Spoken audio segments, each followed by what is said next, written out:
அஸ்ஸலாமு அலைக்கும். Welcome back to my channel. இன்றைக்கி நம்ம சேனலில் சிக்கன் வச்சு டோனட் எப்படி செய்கிறதுன்னு பார்க்கலாம். நான் இதை ட்ரை பண்ணி பார்த்தேன். ரொம்ப சாஃப்டாகவும் நல்ல கிறிஸ்பியாகவும் நல்ல காரசாரமாகவும் சாப்பிட்றதுக்கு நல்ல எக்ஸலண்ட்டாக இருந்துச்சு. வாங்க எப்படி செய்கிறதுன்னு பார்க்கலாம். அதுக்கு முன்னாடி சப்ஸ்கிரைப் பண்ணாதவங்க சப்ஸ்கிரைப் பண்ணிடுங்க. அது பக்கத்துலேயே வர பெல் பட்டனை ப்ரெஸ் பண்ணி அதில் வர ஆளுங்கிற ஆப்ஷனை கொடுத்துங்க. அப்போ தான் நான் போடுற வீடியோ உடனே வரும். ஃபஸ்ட்டு பிரெட் க்ரம்ஸ் செய்கிறதுக்கு ஒரு மிக்ஸி ஜார் எடுத்து வச்சுக்கிறேன். அதில் ஒரு 10 பீஸ் ப்ரெட்டை பிச்சு சேர்த்துக்கிறேன்.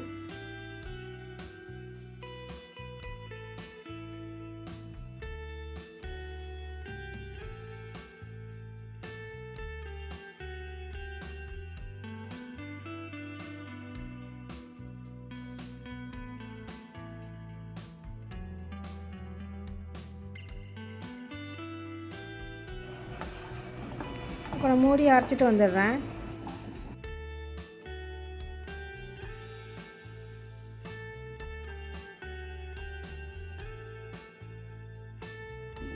இப்போ பிரெட் க்ரம்ஸ் ரெடி ஆகிடுச்சு. நான் பிரெட் க்ரம்ஸை வறுக்காமல் தான் சேர்த்துக்க போகிறேன். எதனால் வறுக்காமல் சேர்த்துக்கிறேன்னு நாங்கள் வீடியோ பார்த்துட்டே வாங்க, நான் நடுவில் சொல்கிறேன். அடுத்தது ஒரு 300 கிராம் சிக்கன், போன்லெஸ் சிக்கன் சுத்தம் பண்ணி கொஞ்சம் கூட போன் இல்லாமல் சுத்தம் பண்ணி கழுவி எடுத்து வந்திருக்கேன். அது 300 கிராம் இருக்கும். அது மிக்ஸி ஜாரில் சேர்த்துக்கிறேன். கொஞ்சம் கூட தண்ணி இல்லாமல் நல்லா புளிஞ்சிட்டு சேர்த்துங்க.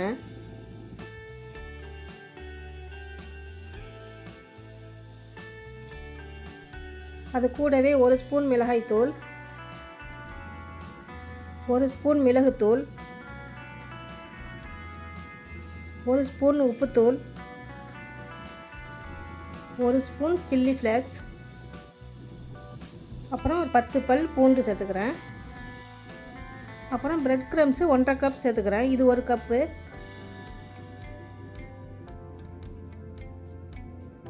அப்புறம் ஒரு 1/2 கப்பு. இது மெஷரிங் கப்பு. இது 250 ml கப்பு. இந்த கப்பில் தான் நான் 1.5 கப்பு சேர்த்துருக்கேன். உங்கள்கிட்ட மெஷரிங் கப்பு உங்கள்கிட்ட இல்லைன்னா ஒரு 1/4 படியால் 1.5 கப்பு போட்டுங்க. தண்ணி எதுவும் சேர்க்கக்கூடாது. அப்படியே நல்லா அரைச்சிட்டு வந்துடுறேன். அது கூடவே ஒரு முட்டை சேர்த்துக்கிறேன். நான் முன்னாடி அரைக்கிறதுக்கு முன்னாடி சேர்த்தே அரைச்சிக்கலாம். நான் மறந்துட்டேன், அதனால் இப்போ சேர்த்துக்கிறேன். முட்டை சேர்த்ததுனால திருப்பி ஒரு வாட்டி அரைச்சிக்கிறேன். பாருங்கள், இந்த அளவுக்கு அரைச்சிக்கங்க. நல்லா நைஸாகவே அரைச்சிக்குங்க. அப்புறம் வேறு ஒரு பவுலுக்கு ட்ரான்ஸ்ஃபர் பண்ணிக்கலாம்.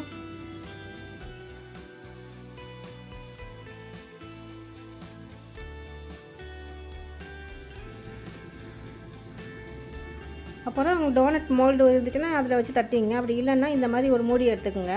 உங்களுக்கு எந்த சைஸ்க்கு வேணுமோ அந்த சைஸ்க்கு ஒரு மூடி எடுத்துக்கோங்க. அப்புறம் எண்ணெய் கொஞ்சம் தொட்டு அந்த மோல்டில் அப்ளை பண்ணிக்கோங்க. அது கையில் எடுக்கிறப்ப கையிலையும் கொஞ்சம் கொஞ்சம் ஒட்டும். அதனால் கொஞ்சம் எண்ணெய் கொஞ்சம் தொட்டுக்குங்க.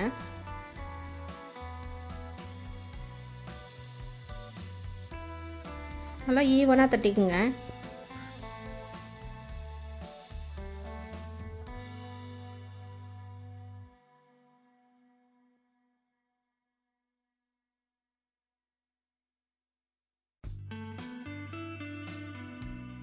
அதுக்கப்புறம் டோனட் மாதிரி ஓரங்கள்லாம் நல்லா கரெக்ட் பண்ணிவிடுங்க. அப்புறம் திரும்பவும் கொஞ்சம் எண்ணெய் கையில் தொட்டுக்கிட்டு அப்போ டோனட் மாதிரி நடுவில் பெரிய ஓட்டையாக போடுங்க.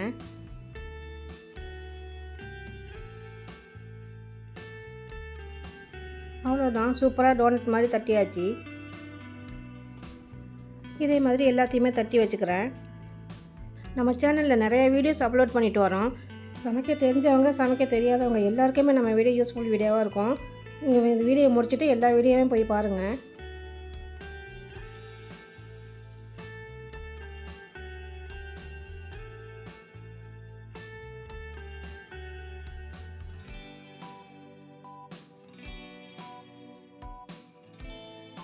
அவ்வளோதான், எல்லாத்தையுமே சூப்பராக தட்டி முடிச்சிட்டோம். அப்புறம் மீதமுள்ள பிரெட் க்ரம்ஸை ஒரு பிளேட்டில் கொட்டி வச்சுருக்கேன். 2 முட்டை எடுத்து வச்சுருக்கேன். 1/2 கப்பு கார்ன்ஃப்ளவர் எடுத்து வச்சுருக்கேன். முட்டையை நல்லா கலக்கிக்கலாம்.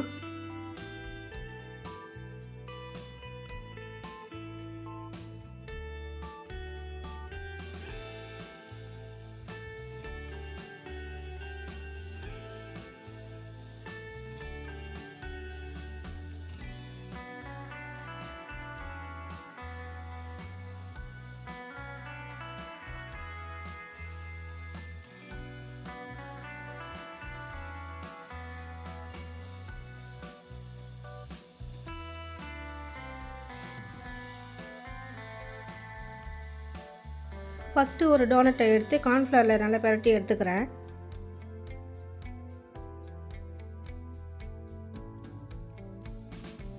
அதுக்கப்புறம் கலக்கி வச்சுருக்கிற முட்டையில் டிப் பண்ணிக்கிறேன்.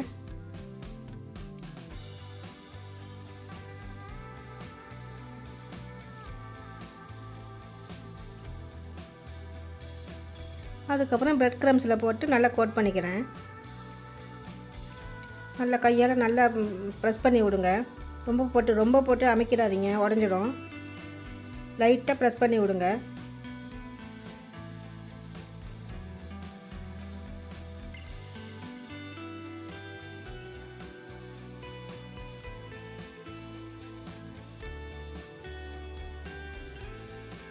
அவ்வளோதான். இதே மாதிரி எல்லாத்தையுமே பண்ணி எடுத்துக்கலாம். நல்லா பாருங்கள். ஃபஸ்ட்டு கார்ன்ஃப்ளவரில் பரட்டிட்டு அப்புறம் முட்டையில் டிப் பண்ணிவிட்டு அப்புறம் பிரெட் க்ரம்ஸில் கோட் பண்ணிக்கிறேன்.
நம்ம எல்லாத்தையுமே பண்ணி முடிச்சிட்டோம்.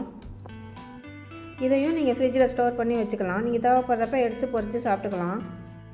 இப்போ எண்ணெயில் போட்டு பொரித்து எடுத்துக்கலாம். அடுப்பு மீடியமாக வச்சுக்கோங்க. நான் பிரெட் க்ரம்ஸை வறுக்காமலே எதனால் சேர்த்தேன்னா, இப்போது போட்டு எண்ணெயில் போட்ட உடனே சவக்க ஆரம்பிச்சிடும். அது ஏற்கனவே வறுத்துட்டோம்னா இப்போ எண்ணெயில் போட்ட உடனே சவக்க ஆரம்பிச்சிடும். உள்ளே வேகாமல் இருக்கிறதுக்கு வாய்ப்பு இருக்குது. இப்போ நம்ம வறுக்காமல் சேர்த்தனால உள்ளே நல்லா வெந்து நல்லா வேகிற வரைக்கும் சவக்காமல் இருந்து பொறுமையாக செவந்துச்சுன்னா நல்லா உள்ளே நல்லா வெந்து நம்மளுக்கு கிடைக்கும். நல்லா மொறுமொறுன்னு நல்லா கிறிஸ்பியாகவும் இருந்துச்சு.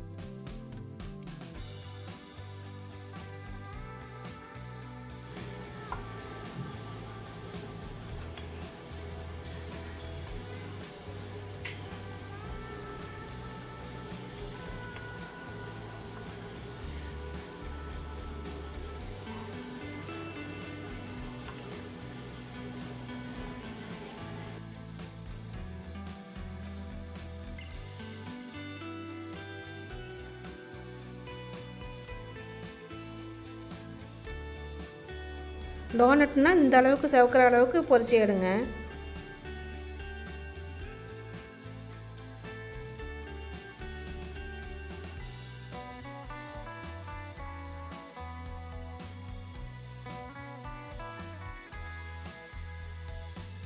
இப்போ அடுத்த பேட்சையும் பொரிச்சு எடுத்துக்கிறேன்.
பாருங்கள் நல்லாவே மொறுமொறுன்னு வந்திருக்கு.